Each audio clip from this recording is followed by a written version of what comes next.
Hello, this is Sabina at Cross Keys Crafts with the Papercraft Society Advent Calendar for the 11th of December.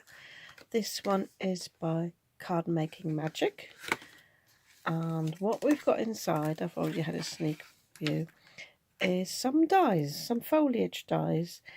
These look like flowers. Maybe this could be a lucky clover, and then we've got these leaves, and they match the packaging, and I also know that they match something else, but I'm not giving any spoilers. So yeah, I'm thinking about creating something that incorporates the packaging here. So I think this is the inside of the flowers. Oh yeah, maybe it's not a lucky clover, maybe it's just this flower here. So I will have a go and die cut a few of these. I'll have a think whether I can use this cardstock here and maybe use this as a background.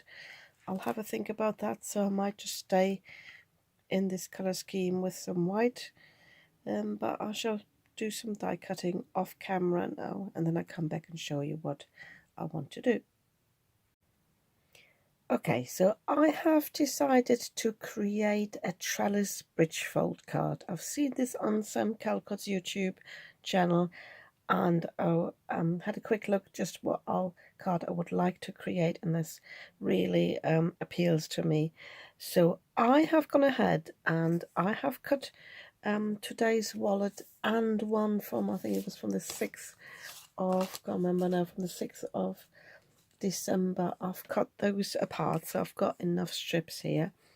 These are from the middle bit, and these are 5 inches long and 3/4 of an inch. Let me just check again. Yeah, 3/4 of an inch wide. And I have scored, I've got 6 strips here, and I have scored these at a half and 1 inch, and then I just flipped them round and did a half and 1 inch. These are slightly different measurements to the ones that Calcott had on our channel, because she created a 5x7 card. But the pouches, the cardstock wasn't long enough for that, so if you want to use some other cardstock, obviously you can do that. I've also cut from some thick acetate. I think these are actually some inserts for some picture frames.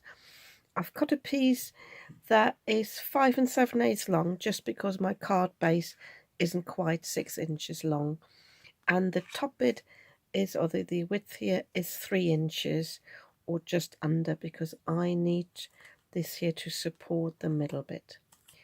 So all these strips need to be folded like this, so a mountain fold here and a valley fold at the end. So you need to fold them all like this. It's very easy actually, this card.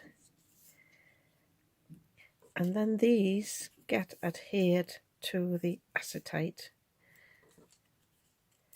So what I'll be doing is starting at the top. I'll actually put some white cardstock underneath. It's easier then to see this.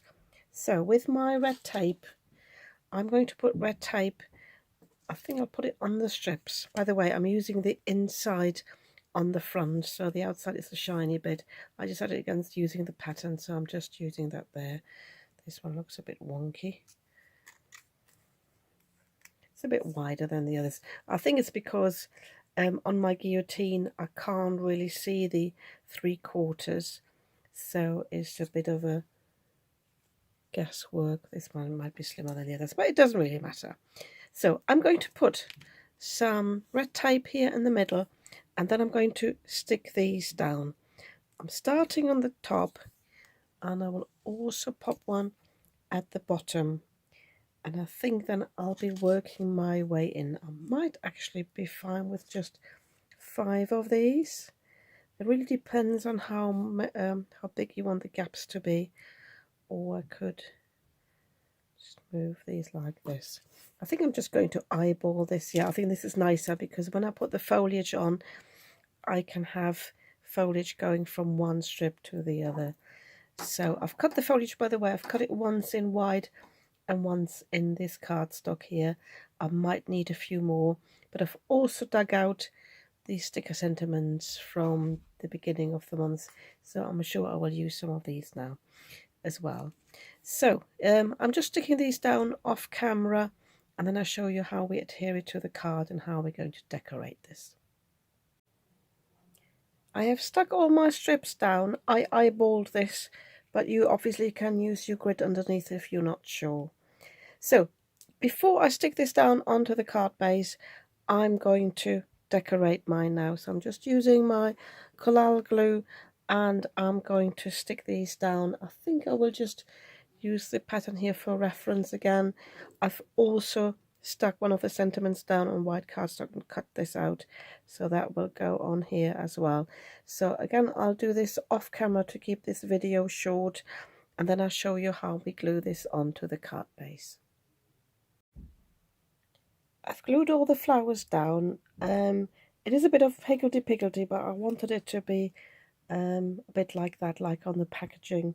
So yeah, you can obviously use different colours to put on top, so this one obviously blends in a little bit, but I like the two-tone colour there.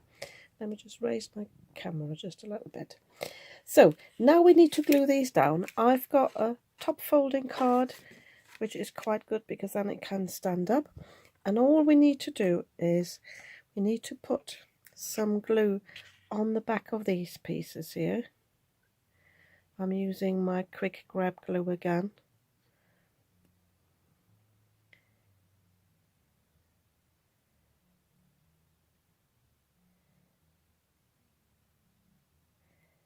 So I'm just making sure I don't have anything that can ooze out. And then I'm lining this up with this side of the card. If I measured correctly, they would all sit down together. Oh, by the way, you need to check that this is straight here on either side, so you don't have the whole bit wonky. So I've got a bit too much glue there when I'm pressing down. This one's a bit shorter, but it doesn't matter, as long as they all fall flat. So onto the excess glue, I can pick that up a little bit here. Sometimes I like to use the silicone part of this tool, just swipe it away.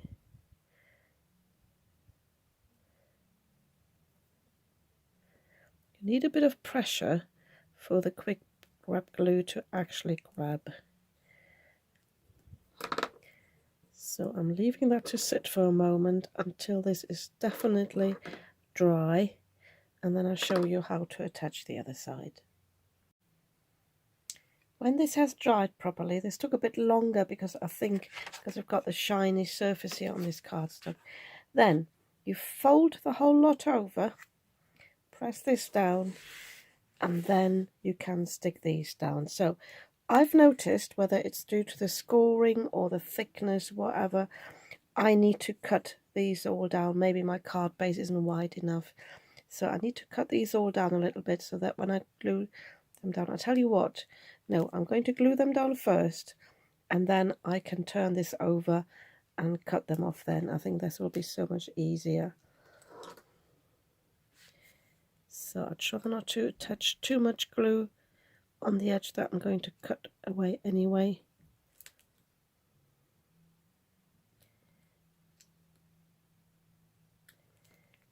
You could use some red tape if you're not sure about this glue drying on the shiny surface, but I think this worked okay. So pressing it down here and then pressing these down flat.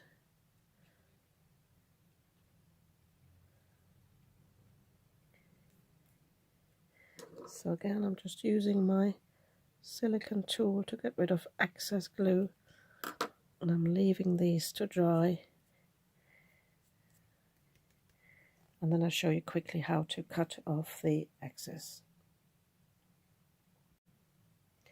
This has dried now for about 2 minutes, so I think that's fine now. So I'm just opening up the card, and then I can see where I have to cut off the excess. So just going in from behind. Got a bit of glue on the strips, so they stick to the scissors, but this is easy to do now.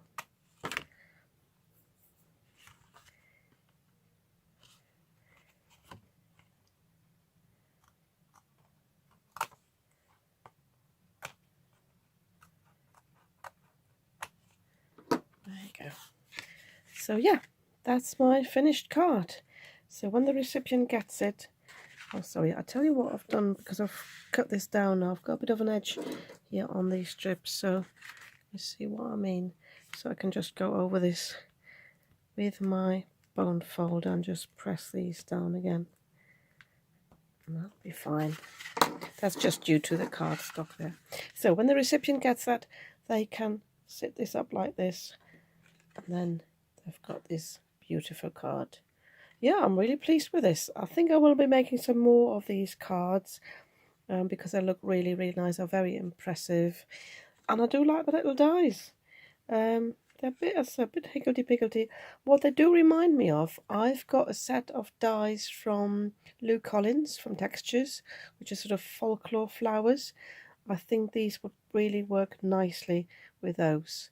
So, and I always like foliage like this. I quite often use them because they're easy to put behind toppers or just add to anything. You can make wreaths with those. So yeah, I'm really chuffed with this. If you like this card too, you might want to give me a thumbs up. And if you'd like to see what I'm creating tomorrow with the next pouch, you might want to subscribe to my channel. I'd be very happy about that. And I'll see you soon with another video.